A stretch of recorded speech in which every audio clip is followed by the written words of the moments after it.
What's up, everybody? Today we are going to talk about some interesting changes coming up in the world of Google. One of the first changes I touched on in another one of our live calls was the fact about that Google and Google Plus was falling by the wayside. Well, Google Plus killed Google, or excuse me, Google killed Google Plus, and so an important thing to take away from that is that you won't have a Google Plus account anymore.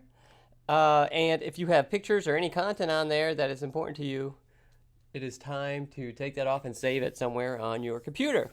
And finding four is a little bit of not as exciting or interesting in my opinion, because they're text messaging, contacts, and phone permissions.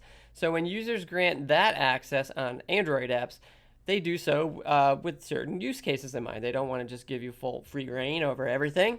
So they are limiting apps' ability to receive call logs and text permissions on Android devices. So if you have an iPhone, it doesn't really pertain to you just yet. I don't even know if it ever will. But if you have an Android device, this will now be limited and should help protect you and give you privacy.